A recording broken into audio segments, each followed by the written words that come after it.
कृष्णत्वदीयपदपङ्कजपञ्जरान्ते अद्ययो मे विशतु मानसराजहंसः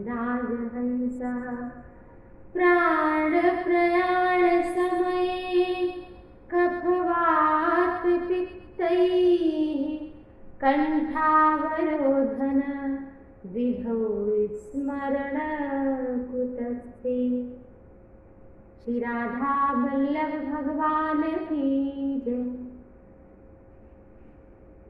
पितृ पक्ष में अपने पितरों के उद्धार के लिए हम सभी सत्कर्म करते हैं, दान करते हैं, पुण्य करते हैं, लेकिन शास्त्रों के अनुसार, भागवत कथा के अनुसार अपने पितरों के लिए हम जो भी यहाँ कर्म करते हैं वो परलोक तक उनके पास तक पहुँच जाता है।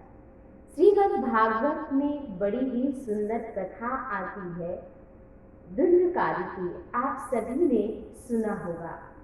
ये परम पावनी कथा अगर कोई श्रवण कर लेता है तो ऐसा लिखा है कि वो पितृदोष से मुक्त हो जाता है तथा उसके पितरों को भी मुक्ति मिलती है। ऐसा श्रीमद् भागवत महापुराण में लिखा है। तुंगभद्रा तटे पूरं भूतपत्तनमुत्तमं यत्र वर्णाः स्वधर्मेण सत्य सतकर्म तत्पराः। एक तुंगभद्रा नदी के पावन तट पर आत्मदेव नाम के ब्राह्मण रहते थे। उनकी पत्नी का नाम था धुंधली।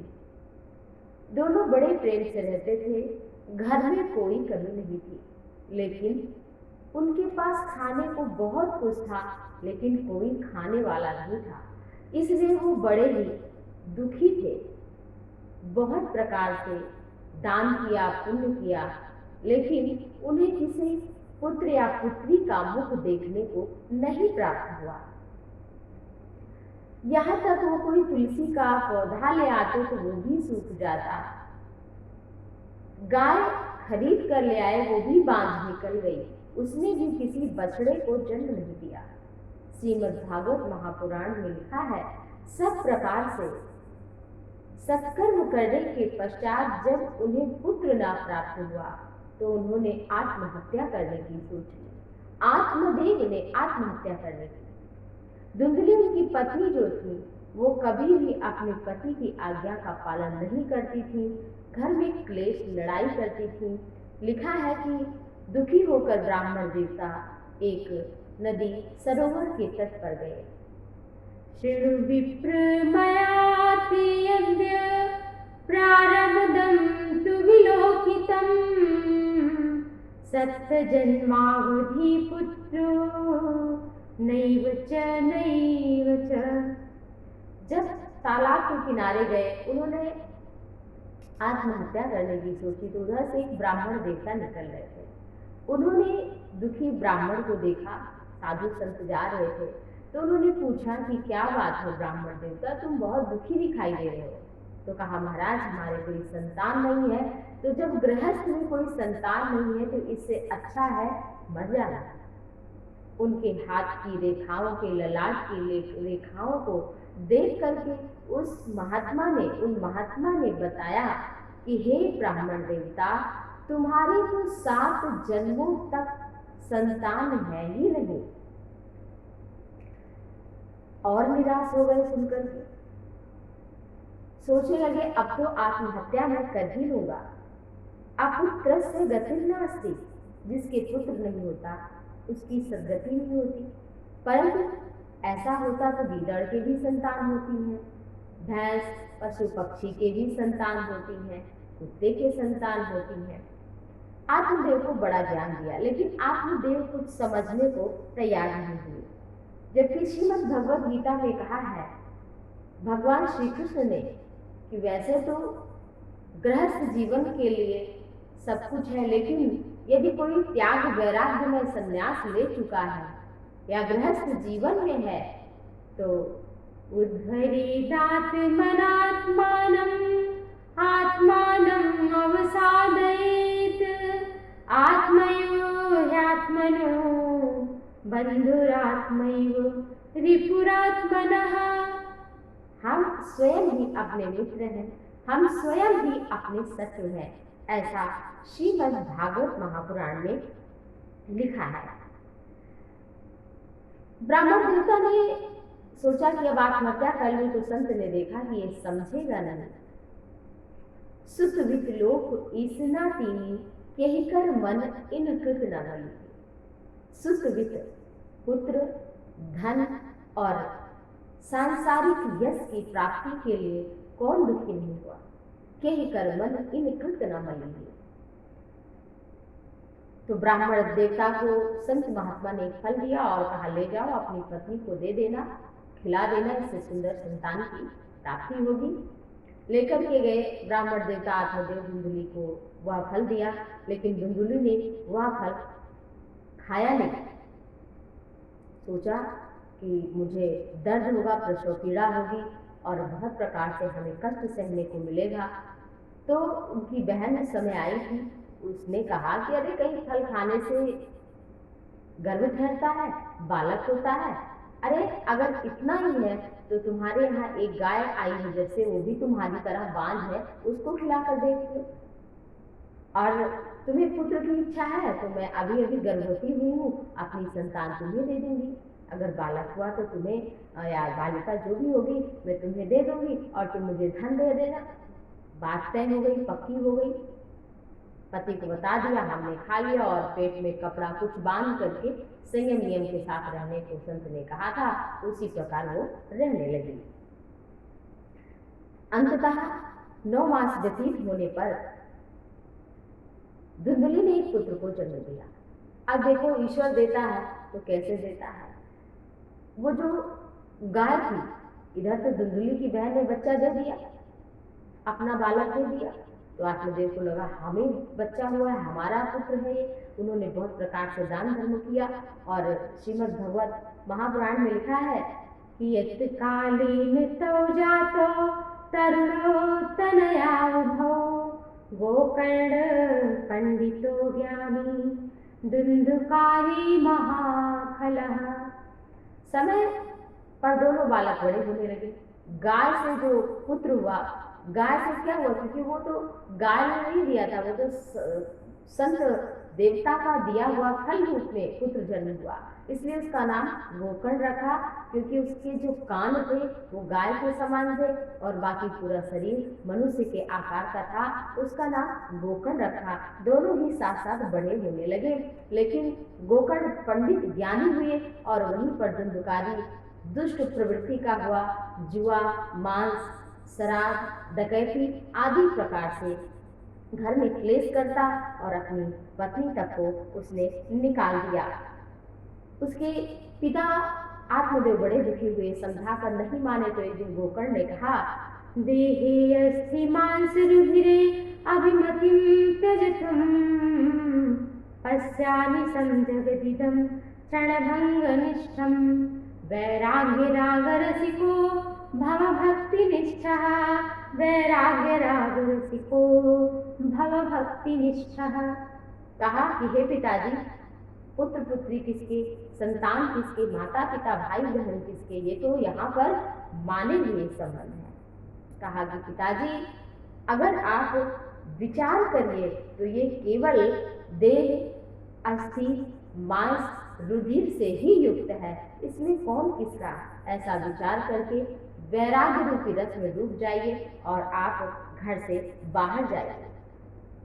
और आत्मदेव गए जंगल, रात्रि में निकल गए। वहां पर दशम स्कंद का पाठ कर भगवान के धाम को गए और जैसा नाम था आत्मदेव, वैसा ही उन्होंने अपना किया आत्मकल्याण। इधर धुंधुकारी माँ को बहुत दुख देता, माँ को ये ले जाकर के एक दिन अंधेरे में गिर गई और उसकी मृत्यु हो गई। अब धुंधुकारी अकेला हो गया। गोकर्ण भी देख करके हमारे माता पिता नहीं रहे, तो उन्होंने तीर्थ की यात्रा प्रारंभ कर दी, तीर्थ चले गए। हुआ क्या कि कुछ समय बीता, लोगों ने बताया कि धुंधुकारी के लिए तीर्थ में गोकर्ण महाराज जी ने बहुत प्रकार से गया आदि जाकर के वहां तर्पण किया, लेकिन किसी प्रकार से जब उसे मोक्ष ना मिला गया श्राद्धं सतेनापि मुक्तिर्मे न भविष्यति। लौट करके गोकर्ण जी आए अपने उसी घर में, तो खंडहर पड़ा हुआ था बहुत दिन के बाद में, क्योंकि इधर 5 वेश्याओं ने धुंधकारी को चारपाई में बांध कर मार दिया था, जिसके कारण उसे प्रेत योनि में जन्म मिला। प्रेत बन गया था, कभी भैंसा बनता, कभी बैल बनता, कभी कुछ और बनता, इस प्रकार से बकरा बनता, नाना प्रकार का वह रूप धारण करता। धुंधकारी ने भी मंत्रित करके जल छिड़का, जिसके बाद वो कुछ बोल पाया। कहा कि अगर आप करोड़ों गया श्राद्ध कर देंगे तो भी हमारी मुक्ति नहीं हो पाएगी, फिर क्या करें। कहा श्रीमद् भागवतान, ये भगवान सूर्य की तपस्या जब गोकर्ण महाराज जी ने किया, तब भगवान सूर्य स्वयं प्रकट होकर के कहते हैं कि हे गोकर्ण, श्रीमद् भागवतान मुक्ति ही सप्ताहम वाचनम कुरु। श्रीमद् भगवत महापुराण की कथा साप्ताहिक यदि तुम करोगे तो उससे निश्चित ही तुम्हारे भाई का उद्धार हो जाएगा, प्रेत योनि से मुक्ति हो जाएगी। और कथा कही, 7 गांठों वाला बांस ला करके रखा, और जिसके बाद उसमें आकर के गोकर्ण वायु रूप से विराजमान हो जाता है। और 7वें दिन काम, क्रोध, लोभ, मोह, मद, मत्सर आदि प्रकार की जो हमारे भीतर की गांठें, ये भी फटेंगी, ये भी समाप्त हो जाएंगी, तभी हमें भगवान का धाम प्राप्त होगा। और एक एक करके 7वें दिन सारी गांठें फट गई बांस की, और उसमें से दिव्य स्वरूप लेकर के गोकर्ण महाराज जी के सामने, सारे मानव समाज के सामने धुंधकारी दिव्य रूप में प्रकट हुआ। और कैसे प्रकट हुआ, भगवान का पार्षद बनकर प्रकट हुआ। दिव्य रूप धरो जातस तुलसी दाम मंडितम, पीतवासा घनश्यामो मुकुटि कुंडलान्वितः। सुंदर कानों में कुंडल पहने हुए है, तुलसी की माला सुशोभित है, पीला वस्त्र धारण किया है, सांवले रंग का इतना सुंदर स्वरूप धारण किया। और सचमुच जिस प्रकार धधकती अग्नि में, प्रज्वलित अग्नि में आर्द्र शुष्कम लघु स्थूलम वांग मनः कर्मभिकृतम श्रवणम विदेहत पापम पावकः समिधो यथा।